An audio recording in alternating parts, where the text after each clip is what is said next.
right, I want to talk briefly about this. Ooh, okay, here we go.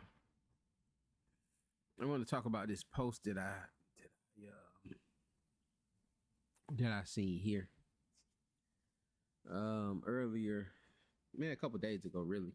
It says baby Jesus hid from Herod in Egypt, and it's implying it says denial and lies of Christianity, and this is implying that there's no way that if Jesus is white, there's no way he could have hid in Egypt because Egypt is black.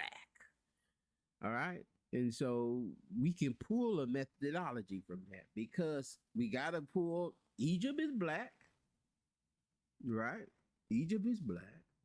And for one to hide in Egypt, he should be black also. He or she must be black also for that to happen.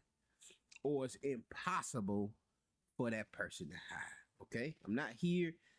I'm only here judging methodology. I'm not here to say whether I agree or disagree with what's being said. I'm just going with methodology. I just want you to see your methodology, especially if you agree with it.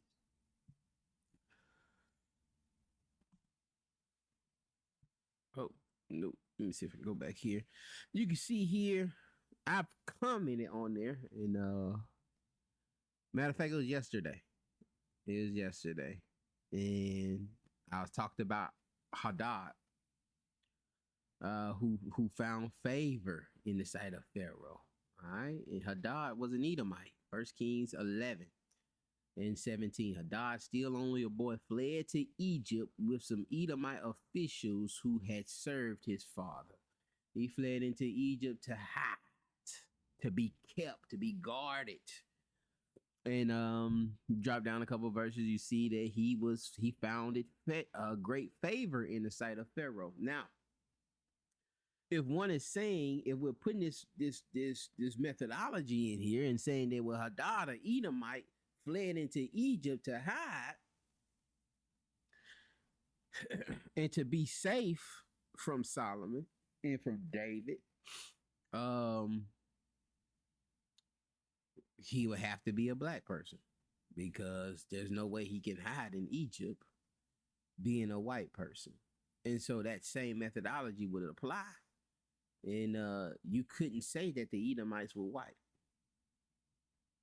because if you accept that Jesus couldn't hide there, you have to accept that no white Edomite, if the Edomite was white, that he couldn't hide there either.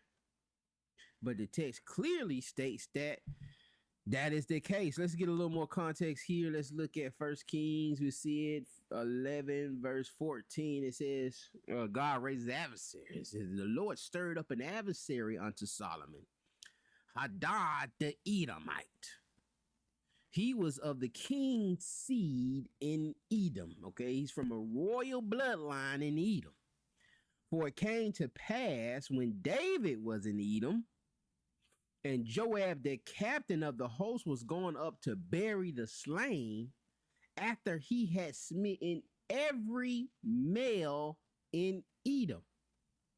All right, great slaughter. David conquered Edom and it was a great slaughter. They was there burying them for months, and he pretty much slain every male that they could find.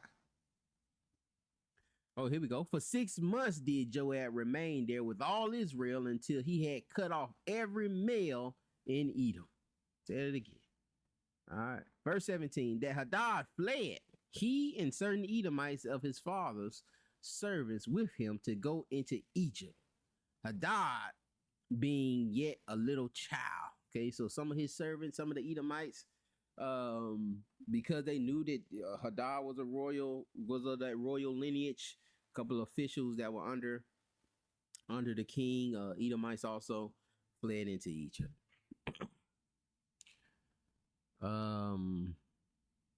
Verse 18, and they arose out of Midian and came to Paran, and they took men with them out of Paran, and they came to Egypt unto Pharaoh, king of Egypt, which gave him an house and appointed him victuals and gave him land.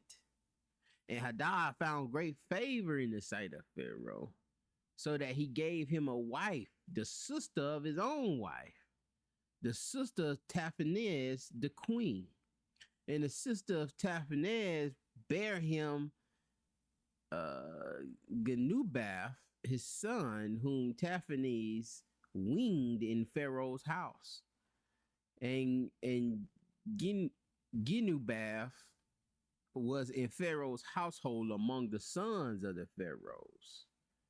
And when Hadad heard in Egypt that David slept with his fathers, and that Joab the captain in the host was dead, Hadad said to Pharaoh, "Let me depart, that I might go to my own country."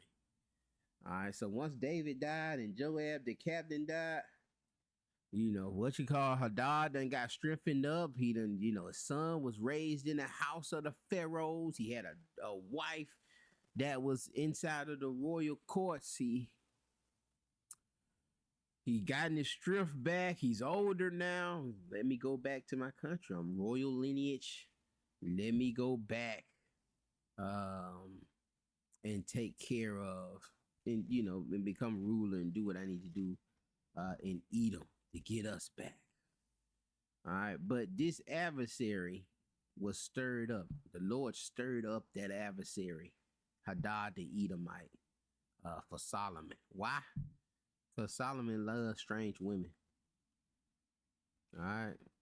Edomites, Moabites, and a lot of y'all still out here teaching that you could deal with these strange women. Him dealing with these strange women end up causing this great adversary, Hadad, to come up. Now imagine that, man. As a child, you watched all your family get murdered.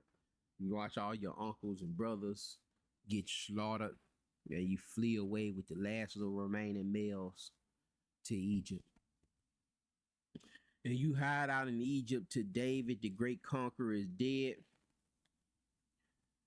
And once you see that he's dead, and you've strengthened yourself among these other nations, you get your chance for vengeance. And this was stirred up, all right, by Yahweh, by the Most High. He stirred that up. And again, like I say, man, y'all out here teaching this in. But again, we just talking about the methodology. And we know that that's I went into the Hadad, but being an Edomite, but it's just the methodology there. If we're gonna say that can't happen because of that, then we do have an instance where an Edomite is being hid in Egypt, and if we use that same methodology, you're gonna have to say that these Edomites were people of color also. All right, you're gonna have to say that if that's the route that you're taking and that's the methodology that you're using, that you can't hide in Egypt unless you got the same skin color, then you got to make that make sense also. But I think it's it's a basic, it's a low tier question, man. It's bottom level. It's not necessary. It's not necessarily to go down that route to try to establish anything, but we use the meme scholarship, and some of these things just got to be corrected before they get exposed, man. You know what 2024 is, man. It's the year of exposure. So we got to start knocking at these things, man. When we see these things, we got to start bringing these things out before somebody else bring them out. We got to correct each other for somebody else is trying to correct us, and then not doing it in sincerity and just trying to make it some kind of attack. But I yield with that, man. Pray this thing was edifying Israel. Y'all be blessed.